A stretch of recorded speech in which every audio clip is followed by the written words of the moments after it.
to an all-new reaction and review. Tonight, guys, I'm checking out a sci-fi film from 2006. That movie is A Scanner Darkly. Now, a couple of things. I do have some vague memories of when the ads for this movie were first showing back in 2006.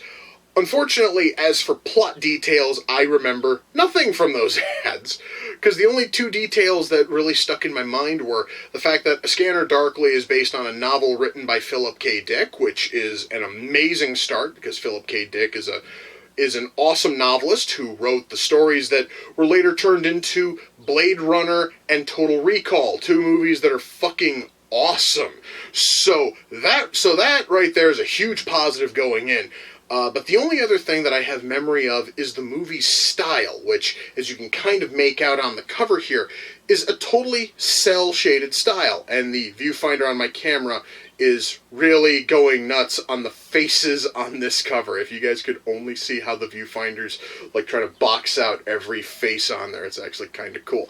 Anyway, the way that this looks is it looks as if it was shot like a normal movie, and then everything was just glossed over and given this cel-shaded comic book kind of a look. And it looks really cool. It does. I'm not sure how that's going to look for the full hour and 40-something minute runtime this movie has, but it definitely has a cool look. I honestly am digging the screenshots on the back and the cover. So I'm hoping that it's a stylistic choice that will actually look decent for the full run of a movie. I'm also hoping for the movie to be, interesting and fascinating, and again, because this is based on a story by Philip K. Dick, I can kind of assume it probably will be at least interesting.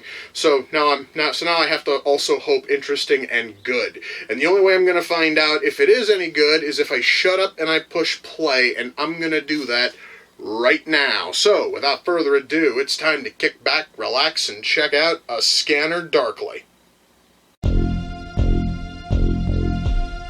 Well, guys, I wasn't sure if this friggin' like rotoscoped cel-shaded style was going to work or not. I'm gonna tell you, at least right now, it looks horrendously ugly. I really hate how if people's heads move, their eyes are like moving around in their head in a way because the animator fucked up the fucking like rotoscope process. It's probably something that I'm gonna have to get used to as the movie, goes on. The story, well, there's not much of a story. The movie's still incredibly early in. I'm just telling you that this movie looks horrendously ugly, and I'm just not sure if I'm going to get fucking used to it. Wow, guys. If I take my glasses off and I just watch the movie with my horrendously terrible vision, all of a sudden it almost looks like I'm not watching a rotoscope turd. It actually looks like I'm just watching a regular movie.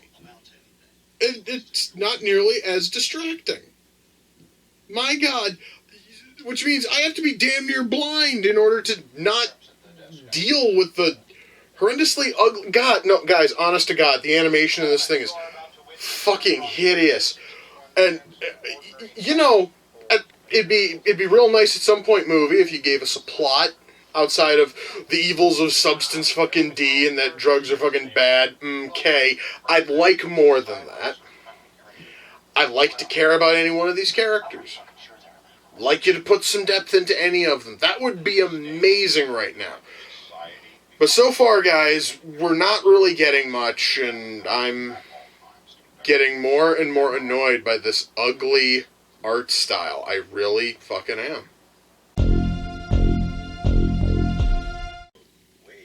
Okay, I have a dumb question. I understand it's a dumb one, but I have to ask. So Arctur's working for the Orange County Police. But they don't know. But the Orange County Police don't know Arctur's working for them because he's working under an alias and is constantly in some retarded permanent morphing suit whenever he's in the OCPD. Why?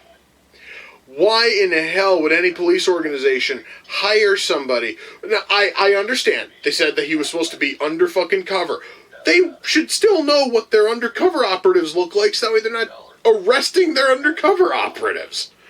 So, again, why would they hire somebody as an undercover drug agent, not know what they look like, not even know their name? You know, what exactly is even the point of wearing the permanent morph suit thing when you're in the OCPD? I mean, I understand that you're supposed to be under fucking cover, this, and this, you know, but, and perhaps maybe wear it as you're walking in, so that way any potential drug lords and all that can't see who you are as you go in and as you come out. But why the fuck wear it when you're inside? God, guys, this movie is bringing up more and more questions, and I don't think it's going to answer a single fucking one of them. You know, guys, I really thought this movie was going to have something good going for it. I really thought we were going to have, like, a fascinating plot, like a really interesting story. We've gotten none of that. There is less than a half an hour left in this fucking movie. We've gotten no real plot to speak of. Our characters are all boring as shit. There's no reason to go on with this. The only thing that's keeping me going, guys, is the fact that, well, for the sake of this series, I do have to finish watching it. But my god, this is going to be an uphill battle, and it's going to be a shitty uphill battle, because this goddamn thing... Oh my god, I just saw a naked, cel-shaded Keanu Reeves on a small surveillance monitor. Oh, and now we're getting close-ups. Yeah, that's exactly what I needed. I needed to see Keanu Reeves' wang just done up in ugly, cel-shaded shit. God damn it, man. Alright guys, I think I just found a problem with this film's choice of animation style. So we just saw Bob Arctor, we just saw Keanu Reeves vomit, and it was probably the most fake vomit I've ever seen in any film. I never thought I'd say that, guys, about something which was animated, but that's because normally when you animate, like, vomit or other such, like, you know, fluids, it's natural. It looks natural. Here, it literally looks like it was tacked onto a poorly fucking rotoscoped thing, because that's exactly what it fucking was. Probably wouldn't have been as bad if the fucking rotoscoping was at least halfway decent, but it's not. And because it's not, every single one of those little animation flaws just fucking jump out and they punch you right square in the face. I'm so happy, guys, that this fucking thing is almost done, because frankly, I'm getting a little bit sick of it. Well, guys, that was a Scanner Darkly, and apparently the movie ends with just a list of people who've been permanently fucked over by drugs. I've complained about movies preaching about a fucking anti-drug message. This is probably the most heavy-handed way to fucking do it. And apparently this is how Philip K. Dick ends the actual book, too.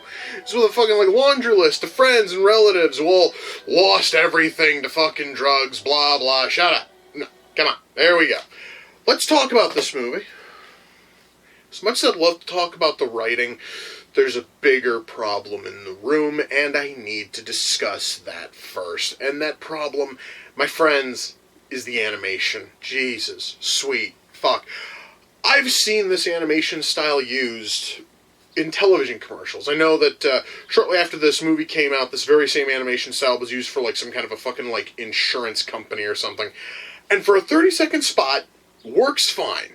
Because it's 30 seconds, it's here, it's gone, no big deal. But to drag this style of animation out to 1 hour and 40, that's... No, just fuck, no. There are many problems that become very noticeable when you try to do this, like, cel-shaded, rotoscoped, comic book-looking thing for the run of a feature film. And amongst them are in close-up shots of people's faces. For some reason, they don't know how to keep the parts of the face in place. So... And this happens a lot with Keanu Reeves, because his character's always in that fucking morph scramble suit thing, where features on the outside are like forever changing, and it's supposed to look all edgy and cool, but it just looks kind of fucking stupid. But you always have close-ups of his face, and if he moves his head, his eyes like dart in a slightly different pattern. So basically, his eyes are like wandering around his head like this. His nose occasionally wanders a little bit. His mouth wanders some. His facial hair is vanishing and growing back in with every passing frame because there's no attempt to keep anything constant. Again, in maybe like a short film or even in a television commercial, this sort of shit, totally fine. It would not be that bad. However, you have to look at that for 90 minutes. I'm going to assume that they went with that look because this is a movie about drugs, and it is kind of trippy, looking, but I'm going to tell you right now, if this honestly is supposed to, be trippy because fucking drugs, I now have no reason to ever take drugs. Because guys, if this movie was supposed to be some kind of like a personification of a drug trip, then it's boring and it's ugly. And if I wanted boring and ugly, I could watch a whole multitude of films that are probably a little bit less dull than this one.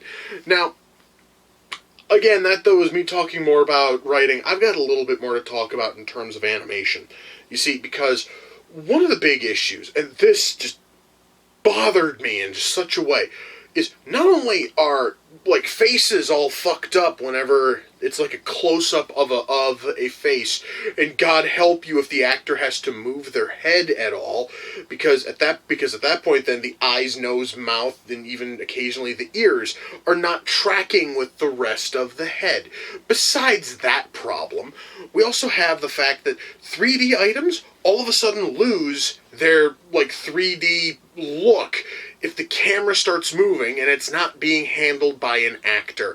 There was a big instance at one point where a character is holding on to a beer, bottle. Well, I have a Coke bottle. I've been drinking Coke for this.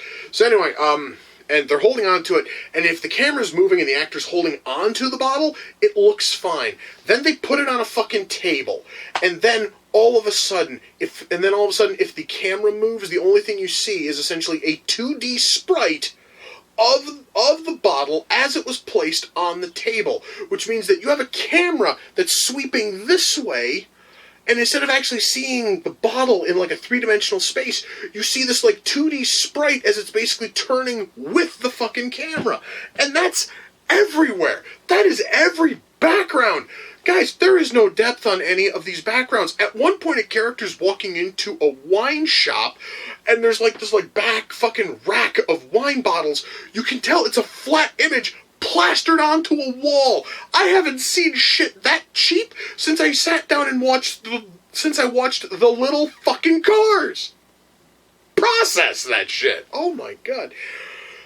And we have props that are suddenly moving and shifting, like you will see these like overhead shots of the fucking room and everyone's like sitting around it, and you'll have Robert Downey Jr.'s character over here in a fucking chair, and the chair is like hovering in place, again, because the person or the crew who had to rotoscope this don't know how to fucking rotoscope anything and keep it constant. I have a fucking theory for you. Perhaps maybe this might have made this movie a little bit more bearable to watch. Instead of trying to do like some goofy, artsy rotoscope bullshit thing, how about you actually filmed it like a proper fucking movie? I refuse to believe that this shit was shot with full-blown actual sets, because there is no way that you have sets where a camera is able to naturally move around in them, and then suddenly your background is just turned into like a 2D plate that just slides around with the movement of the camera. You cannot tell me that you have a bunch of characters sitting in a fucking room, and then all of a sudden you feel the urge to animate, and one character is like jiggling around in place because you don't know how to animate a fucking chair and keep it stationary in a still shot. That right there is the part that blows my motherfucking mind. Is it was a still shot, and Downey's chair is doing the fucking doing the fucking Michael J. Fox dance because they don't know how to animate this shit for anything. And it really just makes this, and it's so fucking distracting. that it makes this whole movie just a bitch to get through. Part of that, though, not only is it because the animation is just so fucking distracting, and it's a gimmick that doesn't serve the movie at all. It really doesn't, guys, because you can totally throw out the whole fucking argument of, it's supposed to look trippy. I don't fucking care. Alright? It's not fucking trippy. It's ugly as shit, and I wish that they hadn't fucking done it. So, it's a fucking gimmick that serves literally zero purpose. And I probably wouldn't have noticed how annoying the gimmick was if our writing was any good. I have read a couple of Philip K. Dick's books and stories, and the man can craft amazing stories that will blow your fucking mind. For fuck's sake, he wrote the stories that were turned into Total Recall and Blade Runner, two of the most renowned sci-fi films of all fucking time. So I was expecting A Scanner Darkly to maybe be, interesting and kind of sort of cool. Instead, we get damn near 2 hours of retarded anti-fucking drug horse shit. I understand that Dick wrote that story as a fucking means to show people the evils of the fucking drug, culture of the 70s, and tried to, turn it into like a science fiction story involving fucking surveillance and scramble suits and all this other stupid shit. But ultimately, guys, if this movie's anything to go by, that story doesn't have a fucking plot. It doesn't have a fucking conflict. It's literally just the cops have to wear scramble suits because fuck you, that's fucking why. And they are spying on this one house because they think there's some massive drug fucking ring going on there. And then there's this fucking twist, which I was kind of expecting some kind of a twist, because again, it's a Philip K. Dick story. It would be weird if he didn't have a massive brain fuck twist in there. And sure enough, there was totally one in there. And when it happened, I wasn't really confused as much as I'm like, well, there it is, awesome. It's a pity that we didn't have a plot to actually lead up to that fucking twist. I'm just going to partially spoil the twist without giving it all the fuck away, but the person who we think is in the scramble suit is not the person we think is in the scramble suit. I'm just going to say that you think it's fucking Arctur, you think it's Keanu Reeves this whole time. It isn't. And that was probably the most obvious part of that twist. I'm not going to spoil as to who it is. If you really want to find out, go right ahead and watch this, or it might even be the twist in the actual book. I really don't know. But guys, what is here, there is no fucking story to speak of. You could maybe think it might be a interesting look into the, lives of fucking druggies as they're trying to score shit and get high and all this other crap. But even then, there is nothing there of interest. It might have helped if any of our characters were in any way interesting, but they aren't. We have people such as Robert Downey Jr. and Woody Harrelson who are doing their fucking damnedest to make this thing work. Their characters don't have any fucking personality. You have taken two amazing actors who, I'm just gonna mention, both of them did a fucking amazing job. In fact, most of our cast did. I'll get to acting in just a sec. But you wasted them by not giving them any kind of personality outside of, oh, you're a fucking stoner. Just have fun with that. You're a fucking stoner. Which honestly, for people like Woody Harrelson and Robert Downey Jr. is like, so, yeah, do you want me to just be me from 20 years ago? Rock on. That's probably why they cast them. But still, our characters don't have any fucking personality. We have no real story or conflict to speak of outside of drugs, bad, ooh, and that's it. Like, there is nothing else here. It is really fucking bad, man. I was expecting so much better out of the fucking writing. Oh, what a fucking mistake that fucking was.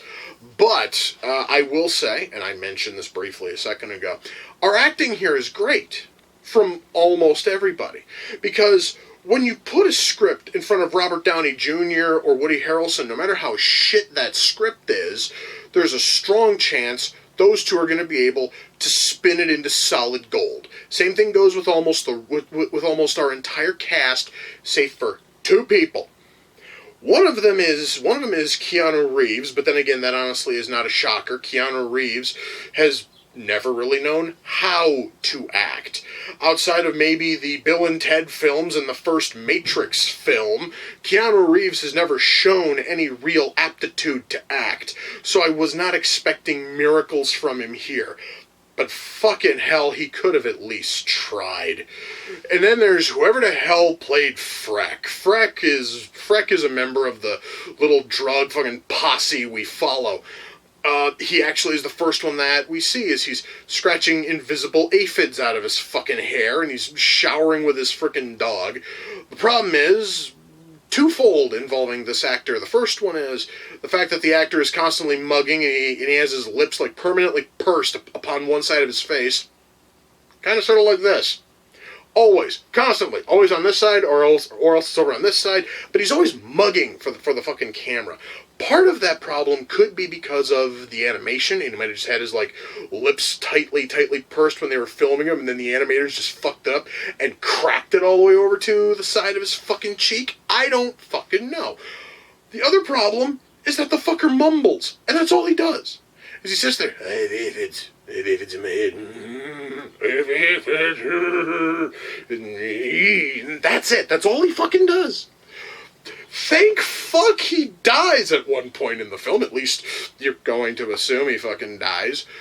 Because the radio narrates his suicide. That's why he goes into the wine shop and buys an $80 bottle of wine with the back wall. Just a flat image of wine bottles. Yes, guys, I'm going to continue to bang on about that. That was incredibly cheap and unacceptable for a big studio film, which had a budget of about, I think this had a budget of what, like 7 million, 8 million? Something to that effect. There is no reason for it to have looked that fucking bad.